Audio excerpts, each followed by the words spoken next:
Hello, everybody. Welcome back to the NBA Front Office Show. We've got a lot to break down. Been a little bit since we've done a show, so we've got a lot of things to catch up on. Keith, you can't see it in the frame right now, but I know that you're getting revenge on me for using my Lakers background so many times by wearing a Celtics shirt today. Yeah, I did put a Celtic shirt on today. So living in Florida, I'm limited on how many long sleeve shirts I own, and most of them are some form of sports team wear.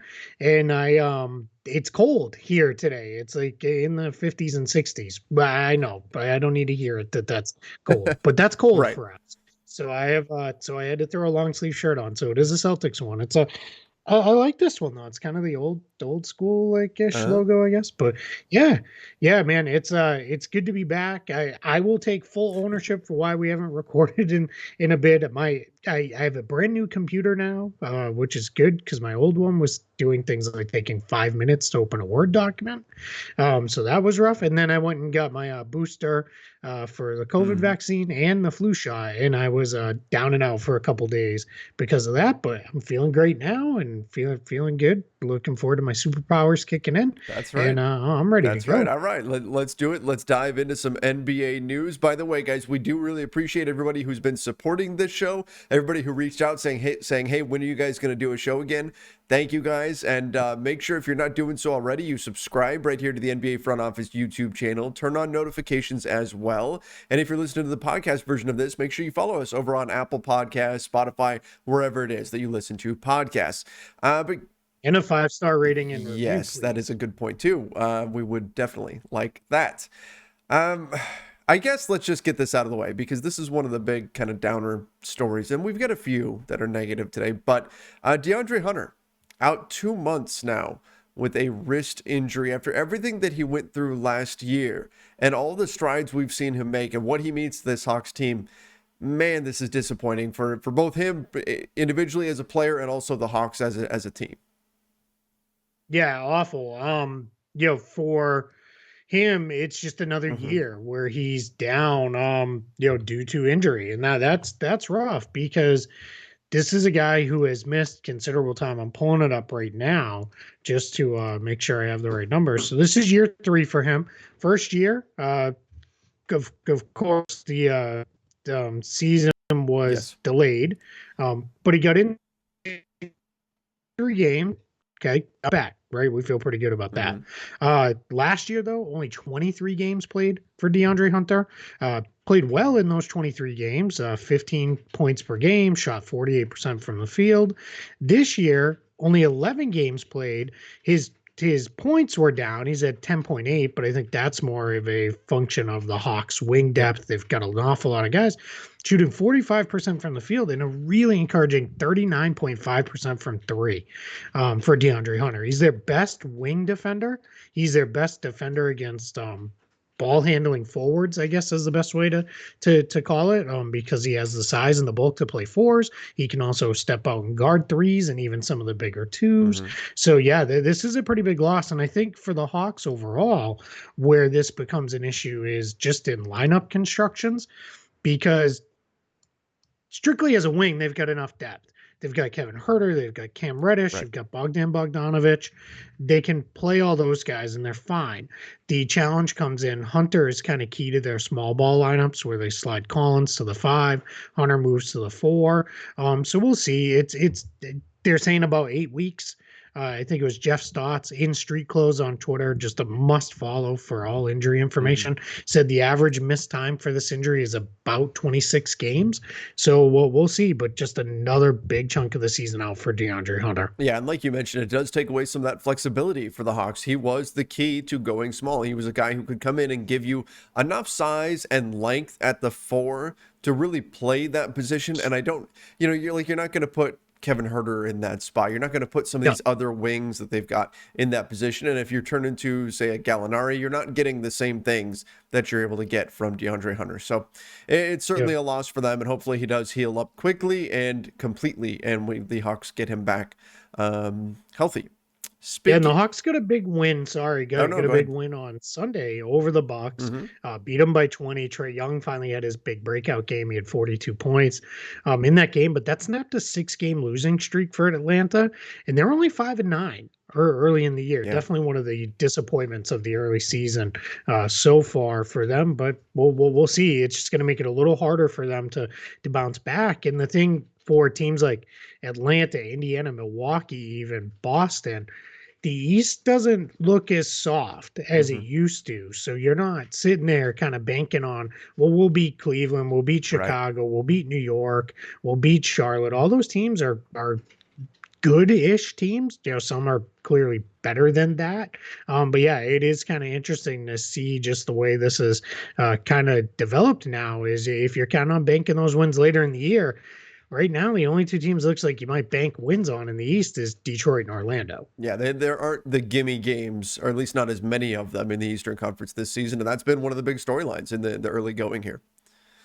I went to a positive story after the DeAndre Hunter thing, and I'm looking at my show notes here, and I'm noticing I didn't do this intentionally, but I went negative, positive, negative, positive. So let's go to a positive story. LeBron James sounds like he is healed up. He's back, returning to practice. Hasn't gone through full contact just yet, but I mean the potential is there for him to even play tonight against the Chicago Bulls. I don't know if I'm counting on that, but it sounds like the abdominal injury was pretty minor, and the Lakers kind of dodged a bullet on that one. It wasn't the longer time frame with a higher grade strain where you'd be looking at maybe 6 weeks somewhere in there. It was very low grade. In fact, what we're hearing is that if it was the playoffs, he'd probably be out there playing. But sounds like his return is imminent. Taylor Horton Tucker returned last night for the Lakers, despite not getting in a full 5-on-5 practice. So possible for LeBron James to potentially even play tonight, but it should be at least within this next week, we should see him back out there on the floor.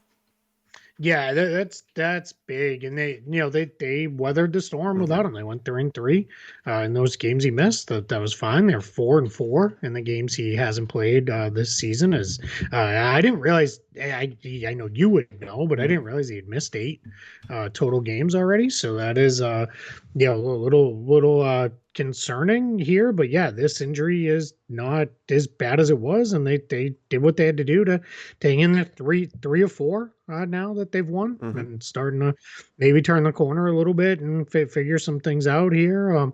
With this team, I like that they changed up the lineup here, and then it's I realize that I'm preaching to the choir here, so I'm not exactly trying to win you over on this one, but Celtics Lakers games still mean a lot. Mm-hmm. To I think to the NBA as a whole, but definitely I know to us, and hopefully he's going to play as Yeah. when they go to Boston at the end of the week, because it's just better when the best guys are in there. We want to see it go that way. Yeah, it's definitely more fun when you have both teams at full strength and they get to really go at each other and all of that. Um, all right. So here's the negative one. And this is just this. I hate this. Dave Yeager leaving Yeah, this these. one sucks. Yeah. Awful. Leaving the 76ers to battle head and neck cancer. The good news is that it sounds like they did catch it very early. And he himself said that there is a greater than 90% chance of remission. So that's, I mean, obviously the odds are good with that, but still you hate to hear about a story like this. And he will be away from the 76ers as he deals with this. Yeah, it's one, cancer sucks. I Yes. mean, just awful. It's good that they caught this early. Hopefully, he is in that 90% recovery Mm-hmm. range and cure range that he said. Great on the Sixers to do what they need to do and should do to let him have the time he needs. All the best to him and his family Yeah. and that. And I'll just say real quickly, when I was just starting to go to games and cover them on a very regular basis, he was the Kings coach, and he'd come into Orlando, and he couldn't have been more kind. I had he was done with his pregame media availability. I wanted to follow up on something that he had said a couple weeks earlier in another situation, just about managing a roster and trying to develop young players while making sure you were competitive and that. And he gave me like 5-6 minutes pregame of just me and him talking one-on-one about deeper thoughts on that. And it was really, really cool because you don't get that, Yes. very often, especially pregame. You might get it at shoot around Mhm. or at practice, but pregame, no way. So I'll always be a Dave Yeager fan. I'm wishing the best for Yeah, I him. mean, when you say 5 or 6 minutes, I know for most people you think 5 or 6 minutes, so what? That's not that much time, but that is Yeah. very, very rare to hear to get something like that from a coach who's getting Yep. ready to go play an NBA game and they're strategizing and all that kind of stuff. There's a lot going on pregame, even postgame, right? There's a lot of things that are happening Yeah. in those situations. Yep. So that's a great story and not something that most coaches do. No, absolutely not. So wishing for the Mhm. best for him. Let's keep our fingers crossed and send all the good vibes and hopefully he comes through this on the other side healthy and well. All right. Speaking of healthy, jumping back to a positive story, James Wiseman and Klay Thompson. Sounds like Yeah. their return is well on the way, and Wiseman could be back in just a week or so, week and a half, probably sometime around Thanksgiving. We'll see James Wiseman Yep. back in action, and Klay Thompson, from what we've heard out of practices, he's looking pretty good, looking like himself. So that's exciting for the NBA, but also really exciting for a Warriors team that has already been really good, and then to get those kind of reinforcements can really boost them. Yeah, absolutely. I mean, they lost yesterday, but that's only their second Yeah. loss. They've been they not only are they beating winning games, they're beating these teams handily too. This is starting to look a little Warriors of Hmm. old-ish. Warriors from 5, 6 years ago. Now, let's not go crazy. They're not going to win 75 games or anything like that. But I will say this team is tough. They're good. They've hit on the right mix of guys. Wiseman had his ups and downs as a rookie, but I think he's going to help them off the bench. I think now you can put him in positions where better positions to succeed early Hmm. on than maybe he was in as a rookie. And then we know Klay. I just think that's going to be fairly seamless, popping him back in Yeah. there with these guys, even if he's not exactly what you want him to be right away. It's just he's not. It's not like he's going to come in and take a million possessions away from guys. This is a guy who scores, bundles of points with no dribbles and barely having the ball in his hands much at all. So that's huge. So I think this is really great stuff for the Warriors to be getting these two guys back. The reports are, as the Warriors are on the East Coast now, that they're going to both go down. They're not going to play in G League games, but they're going to go down and practice and scrimmage with the Santa Cruz Warriors of the G League. So that's just another sign that it's getting close now for both Wiseman Which and is a great Thompson. way to go, because there's a lot of times, and I can tell you this from being on the Lakers media side, where a team will have a day off and you just get a notification saying practice is not happening today. Practice is canceled or whatever, because Yeah, teams do that right during the season in order to help manage players yeah. and manage injuries and all that stuff. It's not like every day that they don't play, they automatically have practice. So there's only a certain amount of practices to actually get into. And so going down to the G League, you're going to get those And so opportunities. basically, yeah, just to give a Yeah. little peek behind the curtain, maybe it's really only when there's two Yeah, days that's about off in a it. row that teams practice. And it's on that second day. Teams they don't generally practice the day after. Now, that doesn't mean it's truly an off day. There are very They'll few review true film. off days in the NBA. Yeah, they'll review film. Guys will get treatment. The guys who don't play may come in and go Hmm. through a heavier workout. A lot of times, those guys will come in. There'll be some 3-on-3, sometimes with the coaching staff or player development people, trainers, whoever it is, will jump in there and play too. And they'll go through it and get their work in that way. But yeah, it's not. It is very rare to have full scale hours long Hmm. practices in the NBA because it really only comes when there's more than one day off in a row. Like for example, the Celtics had recently had a 3-day off window, and they took the first day off Hmm. following a game. Very common. And they took that as, I believe, a true off day because then the next 2 days they Right. came in and practiced and did like full scale practices 2 days in a row. So yeah, it's just something I don't know that people really think about because yeah, they're not out there running 5-on-5 layup drills and full court fast break drills and stuff like that in between game days. It's just that would I take think too much people out are, of the are guys. some people from the reaction I've seen on social media are kind of expecting that if a team loses a game the next day, they're on the baseline doing Yeah, suicides. Herb Brooks has got his whistle again. No, that's That's not what's happening in the in the NBA. They don't practice as much as you You would know what? think. People think that. But my theory is it's because they relate it back to their high Yes. school Yep. playing experiences. And what somebody told me once is there's a reason why high school coaches are high school coaches and haven't moved on to anything else. Because, and that's not to say there are fantastic high school coaches out there. I played for Hmm. amazing coach, did well when I played. But yeah, there's a reason why, the ones that you lost last night, let's, Right. we're gonna run suicides and gassers and everything else that's that doesn't happen in the pros. Let's just think back to all the stuff about Jim Boylan Hmm. with the Yeah. Bulls and all the things that happened there. It's not that is not a thing. All right, John Wall. John Wall sounds like no trade is imminent for the Rockets, and there's not expected to be a trade this season, nor will he play this season. Shocker. I know, shocking, right? So he's owed. I've got this right here. He's owed 44 million this season. That's what's on his salary this season. Yep. Next year he has a player option for 47 million.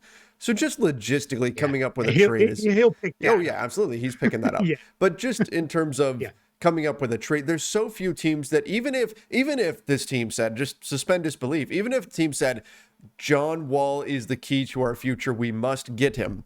There's not that many teams that have the salaries to stack up to make yeah, a move, even if they really wanted him.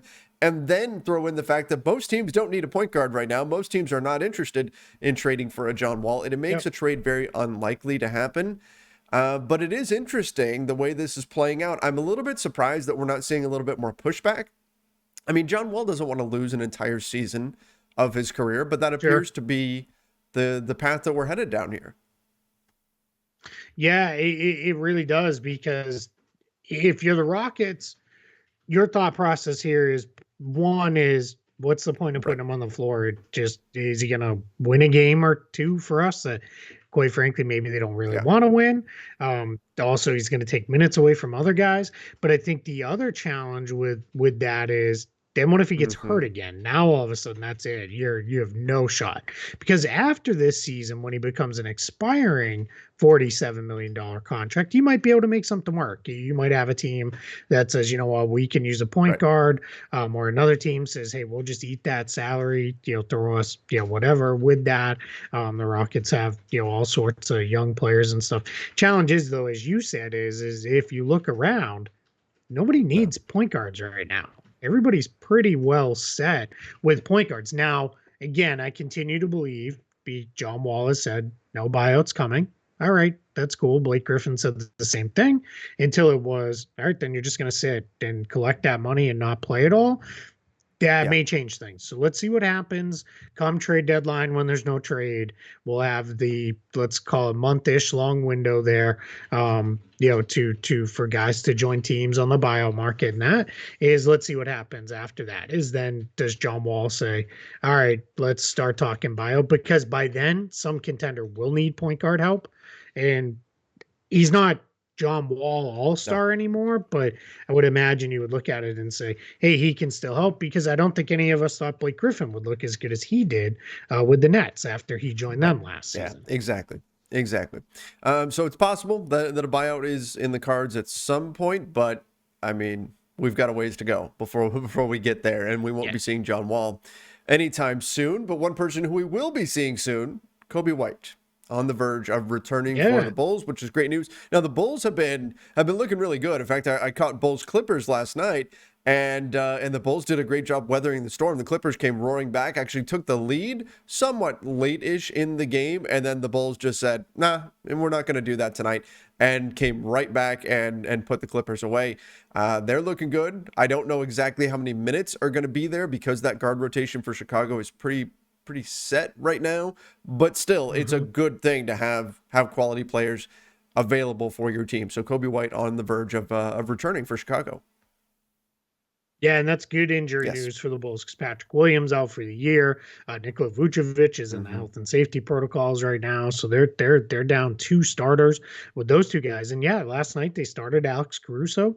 Got started Hmm. last night as they really went leaned into playing four smalls around Tony Bradley as the lone big man.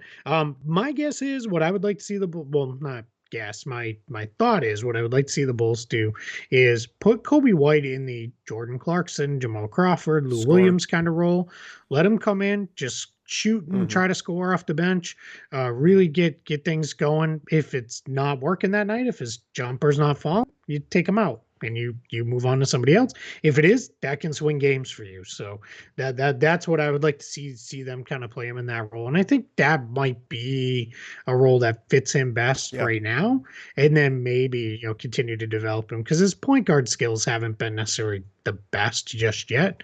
But yeah, that's going to be interesting to see where this goes from here with Chicago because, as you said, yeah, they've kind of got a little bit of a deep guard rotation. And a big chunk of that is Ayo Hmm. Dosunmu Looking has good. really come along the second round pick out of Illinois. Yeah, is really playing Yeah, well for guy them. I liked coming out of the draft, and I'm glad he's getting some minutes there in Chicago. They've leaned on him quite a bit off the bench.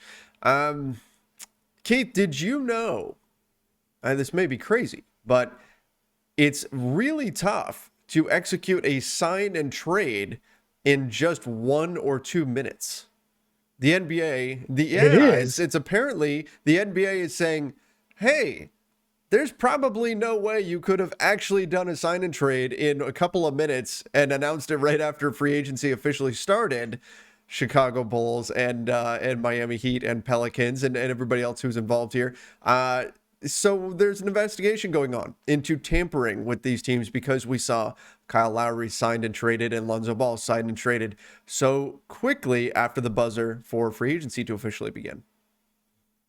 Yeah, and we're obviously having a little Yeah. fun with this, but I don't think these teams are going to be having No. much fun because we saw what happened a couple years ago. They came down on the Bucks fairly hard. There were fines. They were ruled that the Bucks could not sign Bogdan Yep. Bogdanovic after they ruled on that, and then the Bucks also lost the second round pick.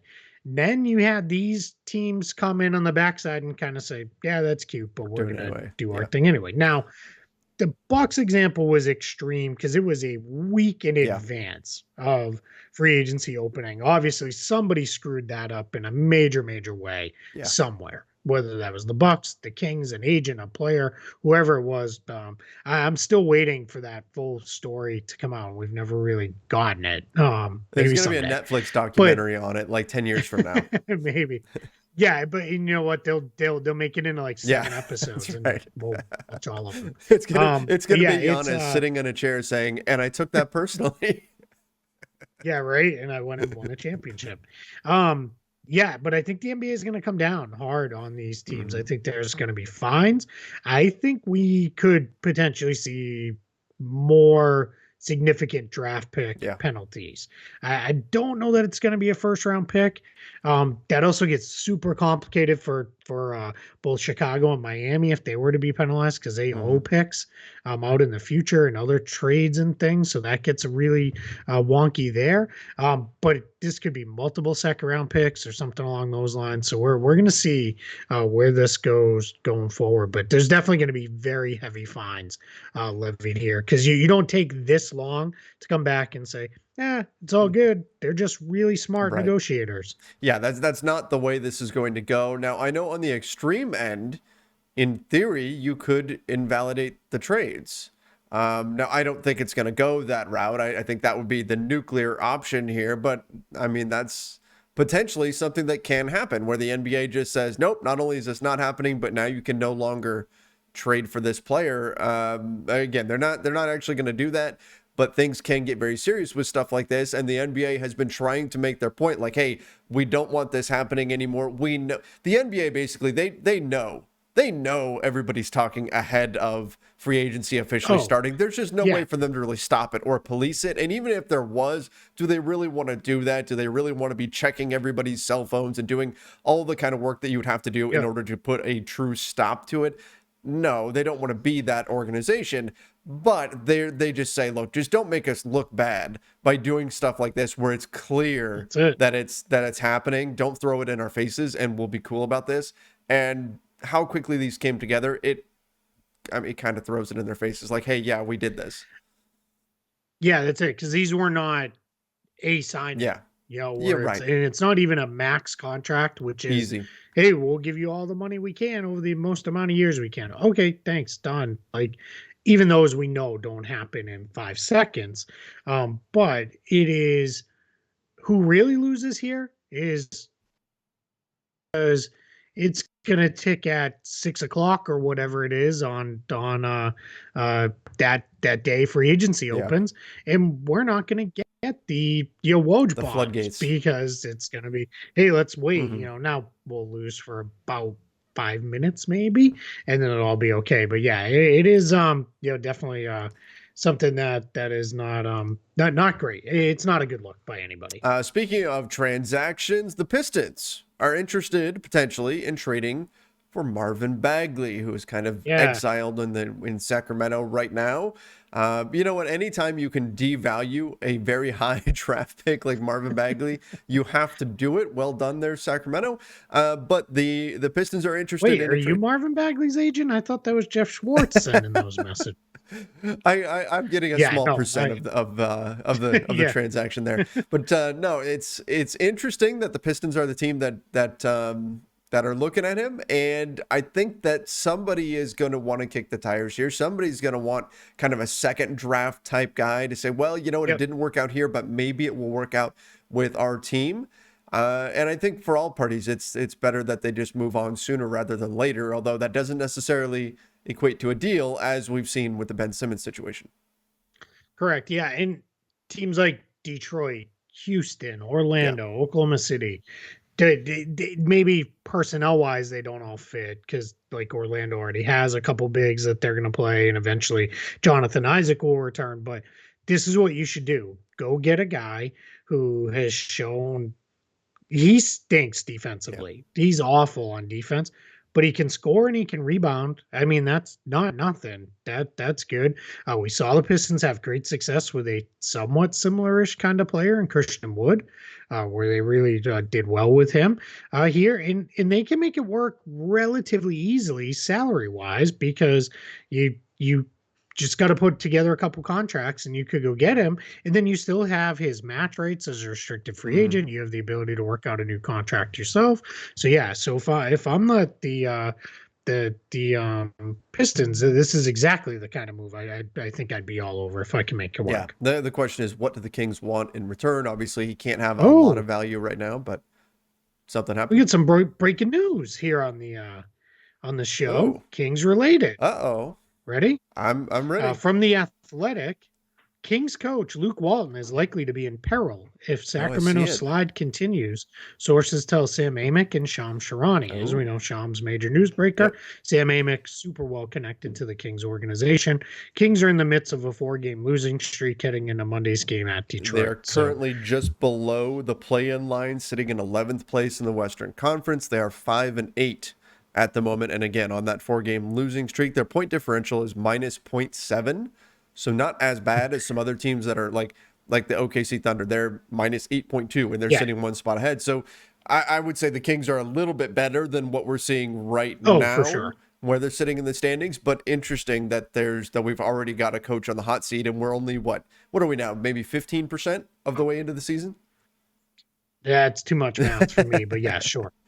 We're 13 games in the season, I can tell you Yeah. that much. So that's yeah. I mean, we've been kind of waiting on this. Hmm. I think just there's been signs of maybe not the best relationships with some of the players. The team hasn't won. It's all those things adding up generally result in a change sooner rather than later here. So yeah, I guess I'm not overly surprised that this report is coming Yeah. out, and I think sometimes teams wait too long to move on when they know you've got enough body of evidence here for the Kings that this probably isn't going to go the way you want it to Yeah. go. Yep. Okay. Let's get into, well, here's a fun one. Stephen Curry passing Ray Allen for most made threes in the NBA. You knew that record was going to fall at some point, but Steph officially gets it done, and right now, based on betting odds, is the front runner to win the MVP award. It's early, but right now, with the Yeah, way the Warriors are playing, I can't argue with that. I think he is the MVP right now. yeah. I think so. A couple things.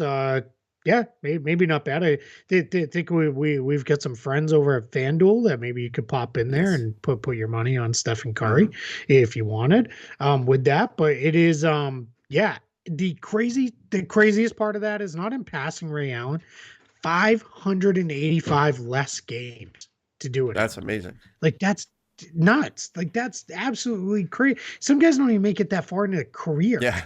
Like that's when you think about it. I mean, that's what that's 4 or 5 years into a career. Hmm. 6 years, I guess, even into a career like that. That's just absolutely crazy. So yeah, I think this is it's he's the best shooter we've ever seen in terms of percentage, volume, where he shoots them from, how he shoots them, everything else. I don't think there's anything close to it. Just when you add it all together, I mean, he's just absolutely unreal. And this is an argument for why, if you're a team and you really want to draft a specific player and that player is kind of about coming to your team, isn't that excited about it, you just do Draft him it anyway. and you make it Yep. work. I mean, there's all the cautionary tales of players trying to. You look at Kobe, right? With the Nets, they basically strong armed the Nets into not selecting him. They wound up taking Kerry Kittles instead, and look how that turned out. Here's an example where Curry didn't really want to go to the Golden State Warriors, from what we heard. The Warriors said, "Well, we're going to take you anyway," and now they've got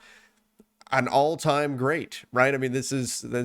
I don't know. It's interesting when players. I understand players want to try to manipulate their landing spot. They got to get to the best situation for themselves. Yeah. But from the team perspective, sometimes it works out if you know that you've got a player that you really want, just to call their bluff and go for it. Absolutely. Yeah. Just go get the guy if you want him, and then try to make it work out as best you can. Mm-hmm. Absolutely. All right. Damian Lillard, unfortunately, dealing with an abdominal injury. Doesn't sound like it's too bad. Chauncey Billups said that he had to talk him out of playing the other night. So hopefully he'll be good to go. But still, Damian Lillard hasn't had a great start to the season unless he's playing the Lakers. So hopefully he's able to get back on track. But an early abdominal injury is not. I'm not too concerned about it, but not something that's a positive thing, certainly. No, for sure. And Dame's off to a Yeah. really, really rough Yep. start. It's just been a nightmare season for him so far. That's another team that is underachieved. I guess at 6-8, Mhm. they haven't been very good. Sorry, we've got the two dogs are really going at it right directly underneath my desk. So yeah, so they just woke up from their morning naps and they're ready to go. But yeah, so that is just not good news for the Blazers. It's interesting. I was listening to some other podcasts. Yes, I do that. On occasion. But I was and then doing some off-season work, as I am prone to do already, even though the season just Mhm. started. It is messy in Portland, Yeah. man. It's just going to be hard to figure out where you go forward from here because this offseason, Nurkic and Covington are both free agents and need new contracts, and how much money you're willing to give them, but you can't replace them if they leave because they're still not going to have cap space because you've got Lillard and McCollum together. That's 75 plus million on your books. And it's just, I don't know. You've given it the more than the good old Right. college try at this point. I mean, we're this is Dame's 10th year, McCollum's ninth year. This is at least what year 8 and 7 of those being the guys in Portland. So it's just I don't know. I'm not sure where you go from here. I love Dame saying I don't want to go Yep. anywhere. I want to be here. I don't want to leave. But I mean, if you're the Blazers, if it is hey, we can really get the monster haul for this guy and set our franchise on the path forward with this. I don't know if you consider it or not. We're gonna find out if Neil O'Shea. I think that's probably where we're going next.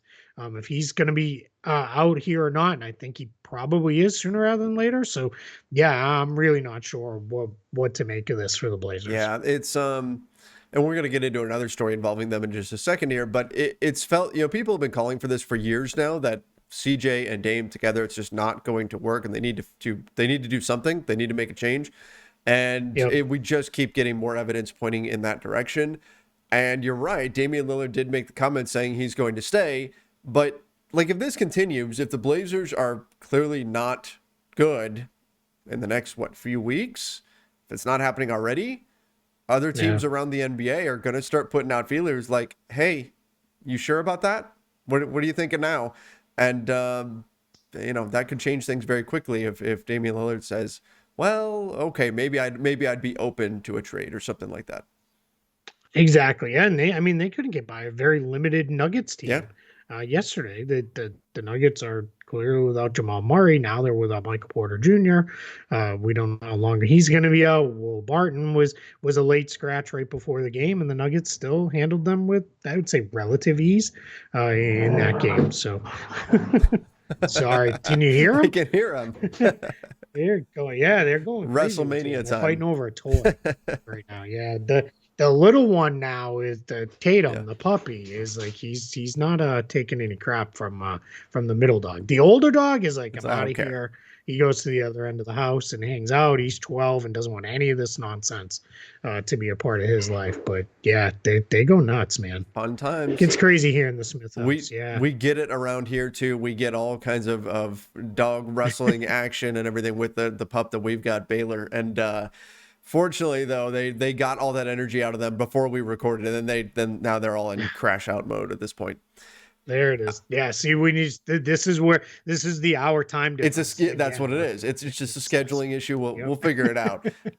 We'll figure it out. Last thing on the Blazers though, Neil O'Shea. Obviously, that investigation is not a good look. We'll see what winds up happening with it, but the reports are that he is not really considering like a buyout or anything like that. He is fighting, doing everything he can to keep his job and denying any wrongdoing in this situation. So we'll see how all of this plays out. I don't think this is going to be like a tomorrow everything comes out thing. I think it's going to take some time, but in any event, it doesn't seem like it's anything that's going to go away anytime soon either. No, yeah, and this investigation was supposed to be done already, but then they had more people that they Yeah. wanted to talk to, which that's not usually a good sign. There's more stuff. The Trailblazers president quit as well, just resigned. Now he didn't necessarily say it was because of Neil O'Shea or anything there. More put it on the ownership after Paul Allen passed. They don't see eye to eye anymore. They don't want to do things in the same way. But yeah, some turmoil there in Portland. My guess is we're going to see some new leadership at the top of the Trailblazers here at some point later this season. Odd that we already have the Timberwolves job open. That opened up right before the season started. And then we have this situation in Portland. We'll see where this goes. New Orleans, things aren't going so great there with David Griffin. We continue to hear speculation about that. We could have 3 front offices kind of turning things over in season, potentially, if that's the way this goes. And that's kind of unheard of. I'm a little bit surprised about the David Griffin thing because he has all the answers to the test. So you would think he'd be doing really well there, man. but Man, play me that song on the piano again. That's right. That's right. No, it is a bit of a rarity to see this much turnover, and I do wonder like how this changes some situations because these are key situations around the NBA, right? We've heard about Zion and whether or not he's super happy or his family is super happy in New Orleans. How big of a factor is David Griffin in that? If they do make a move there, does that change things in terms of personnel? Do the Pelicans then start making moves? Does somebody new come in with a different vision moving forward in a push to try to keep Zion happy? Do we see major changes there? So from a transaction standpoint, sometimes when there's front office turnover, it then sparks major changes within the roster. We just talked about the Damian Lillard situation. What if it's somebody different at the helm in the next few months? Does that then change the stance towards Damian Lillard staying in Portland? Does that change Lillard's opinion? Does it change the Blazers' approach moving forward? Do we see moves? Is this something that happens if there is a change? Does it happen before or after the trade deadline? Like all of these things matter and will impact what happens around the NBA in terms of different transactions that can take place. So one change in terms of a decision maker can completely change the organization's outlook on trading or not trading a player. So there's some key pieces that could be in flux here within the next few months. Yeah, it's a really great point, and add Minnesota to that list too, because you've got Cat and kind of the endless speculation for how long he will want to stay there. Now, to their credit, Cat and Dame both say they don't want to go anywhere. Zion has not quite as strongly said he doesn't want to go anywhere, but has said similar to that. So yeah, it is definitely something we're gonna have our eyes on here if those change, because yeah, you could have somebody come in with just a completely different roster Yep. building philosophy too, who says, hey, the best way forward is to move these guys and get back that haul of picks and players and whatever else, and move it forward that way. I mean, that could be the way they want to go. Yeah, absolutely. Absolutely. Especially if, I don't know, like Sam Hinkie takes over somewhere or something like that. Wouldn't you just from the perspective of covering the NBA, wouldn't you just love that to happen? It would be pretty crazy. It would be very interesting to watch him come in and just dismantle one of these teams. It's yeah, it is fun though. I mean, I know I tend to be drawn. Yeah, I don't play video games anymore. I just don't have Yeah. time. It's not. I'm not anti video games. I still love them on the rare occasions I get to crank them up. But when I was playing like Madden a lot, Hmm. or I was playing, I didn't. I was never a big NBA 2K guy. I'm too into the Yeah. realistic stuff of the rosters that like you'd get halfway through a season and you'd be like, LeBron James is traded for Kevin Durant, and it's like that never happened. Like this is dumb. But anyway, it's I first thing I would do if I started a franchise mode was usually tear the team Hmm. down and start to rebuild it the way I want it. So yeah, it is kind of fun to think of someone coming into the NBA and doing something very Yeah. similar. Yep. All right. Well, I think that covers all the news that we've needed to get into. Obviously, we will be back more frequently now. We should be at this every day this week. But appreciate everybody hanging in there. And again, don't forget to subscribe right here to the NBA Front Office YouTube channel and turn on those notifications. Keith, hopefully you survived the wrestling contest that you had taking place over there. And Yeah, I think so. I think they're calming down now, but they're what's going to happen is we're going to eat lunch here in a minute. And they're going oh, to go out and tear around the backyard, and then they'll go into afternoon nap mode. So it'll all work it's a out. rough life, man. It's a rough life. You got to wrestle, Being a lunch, nap. It's tough. Yeah, yeah. When I come back, man, bring me back as a dog. I will 100%. All right. Well, everybody, make sure you do subscribe again right here to the NBA Front Office YouTube channel. We appreciate it. Let us know in the comments down below what you thought of today's stories. Obviously, a lot going on around the world of the NBA. So give us your thoughts, give us your takes in the comments section. Till next time, everybody, stay safe and see you.